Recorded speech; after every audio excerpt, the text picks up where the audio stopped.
জামাই ষষ্ঠী মানেই কিন্তু শেষ পাতে পায়েস থাকবেই। আর একঘেয়েমি পায়েস না করে আমরা যদি নতুনত্ব কিছু করে দেখাই তাহলে কেমন হয়? তো চলুন, আজ আমি করে দেখাবো আম্রকণা পায়েস। আর এটা কিন্তু সম্পূর্ণ ভিন্ন ধরনের, খেতেও কিন্তু সত্যি অসাধারণ।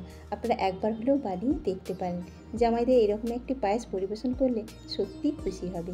তো চলুন শুরু করা যাক। নমস্কার, সুজাতা রান্নাঘরে সবাইকে স্বাগতম। আর আমার পুরো ভিডিওটা দেখতে থাকুন। আর আজকের রেসিপি কেমন লাগলো অবশ্যই আমাকে জানান। তো এর জন্য আমি নিয়ে নেব একটা আম। তো আমটা যেন একটু মিষ্টি হয় সেই রকমই নেওয়ার চেষ্টা করবেন। তো আমি এখানে নিয়েছি, আমটা কিন্তু আমার একটু মিষ্টিই আছে। তো আমটাকে প্রথমে আমি কেটে নেব।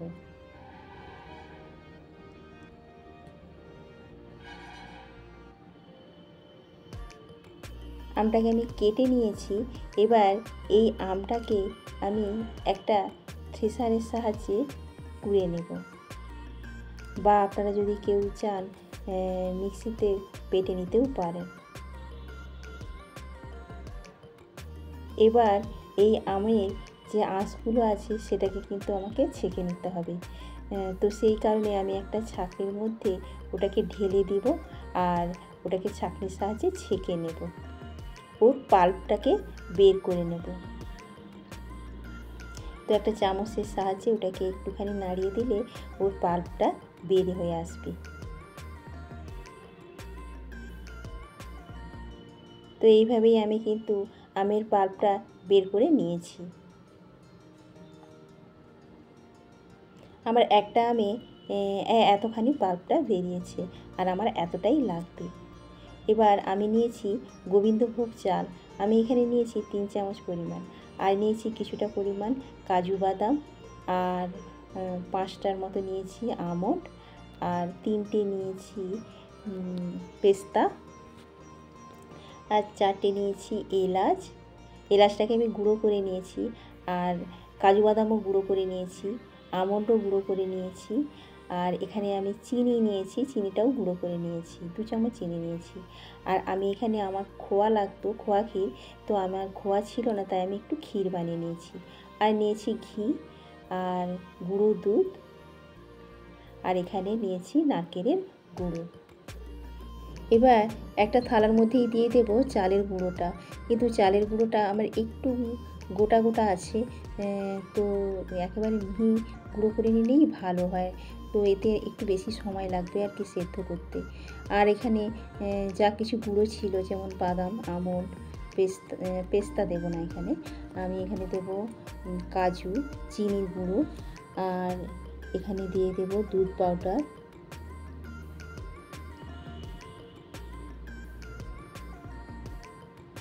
আর যে ক্ষীরটা বানিয়েছিলাম সেই ক্ষীরটাও এখানে দিয়ে দেব।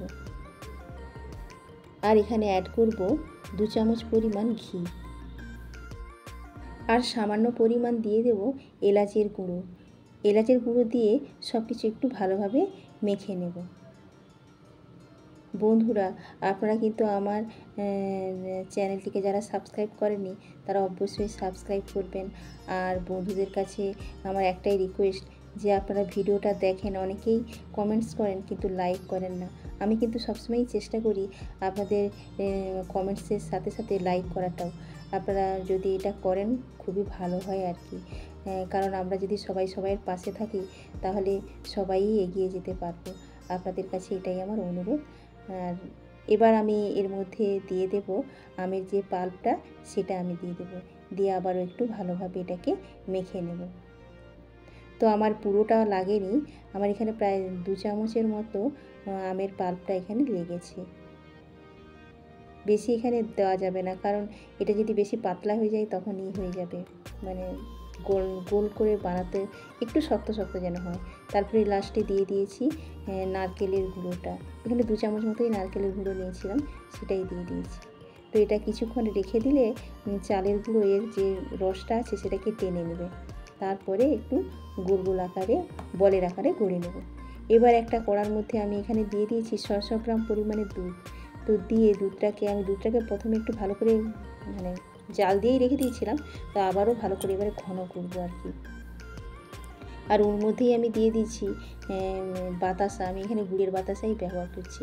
আপনারা যদি কেউ চান চিনি বা এমনি কোনো গুঁড়ো ব্যবহার করতে পারেন। তো আমি যেহেতু এখানে পায়েস রান্না করব, পায়েসে বাতাসা দিলেই বেশি ভালো লাগে, তো সেই কারণে আমি এখানে গুড়ের বাতাসাই ব্যবহার করি। আর এর রঙটাও একটু যেহেতু এখানে আম ব্যবহার করব, তো সেই কারণে গুড়ের বাতাসাটা দিলেও বেশ ভালোও লাগবে। এবারে এই দুধটা বেশ একটু ঘন ঘন হয়ে গেছে, তো এই যে বল করে রেখেছিলাম সেই বলগুলোকে এর মধ্যে দিয়ে দেবো। দিয়ে কিন্তু গ্যাসটাকে একদমই কিন্তু লো আঁচেই রাখতে হবে। বেশি জোরে ফুটে গেলে কিন্তু বলগুলো ভেঙে যেতে পারে। তো এটা ধীরে ধীরে ধীরে ধীরে বেশ আস্তে আস্তে করে ফুটবে, আর এটা আস্তে আস্তে করে দুধটা ঘন হয়েও আসবে। তো মাঝে মাঝে আমি উপর থেকে একটু দুধটা ছড়িয়েও দিচ্ছি। আর এখানে আমি নিয়ে নিয়েছি হাফ আধা পরিমাণ দুধ, তো ওর মধ্যেই দিয়ে দেবো একটুখানি এলাচের গুঁড়ো আর কিছুটা কেশর। এবারে দুধটা তো ফুটে গেছে, আমার আমের পাল্পটা যেটা বাকিটা ছিল সেটা এই দুধের মধ্যেই দিয়ে দেব।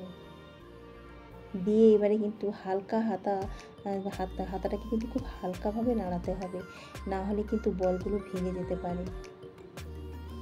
আর যেহেতু আমার চালটা খুব একটা বেশি গুঁড়ো হয়নি, ওই জন্য আমার একটু বেশি সময় লাগছে, কিন্তু বেশি ভালো করে গুঁড়ো করে নিলেই বেশি ভালো হবে। এবার আস্তে আস্তে করে কিন্তু দুধটা ঘন ঘনই হয়ে আসছে, বেশ বেশ ঘন হয়ে গেছে দুধটা।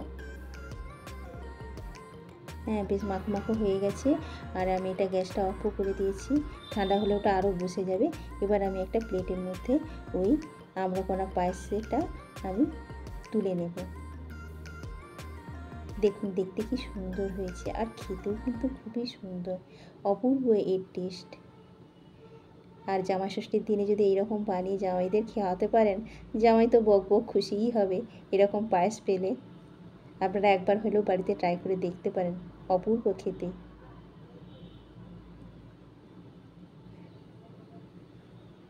দেখুন কি সুন্দর দেখতে লেগেছে, বেশ মানে ঘনও হয়ে গেছে। এবার এর মধ্যে আমি একটু কেশর ভেজানো যে জলটা দুধটা ছিল সেটা ঢেলে দিয়েছি, আর ওর উপরে আমি এখন দিয়ে দেব পেস্তা বাদামটা, দিয়ে একটু ছড়িয়ে দেব, দেখতেও বেশ ভালো লাগবে, আর এর স্বাদও কিন্তু একটু অন্যরকম হবে। আমার আজকের রেসিপি আম্রকণা পায়েস কিন্তু একেবারে রেডি। আমার আজকের রেসিপি যদি ভালো লাগে তাহলে অবশ্যই আমার পাশে থাকুন। দেখা হবে পরে আরেকটি নতুন ভিডিওতে। সবাই ভালো থাকুন, সুস্থ থাকুন, নমস্কার।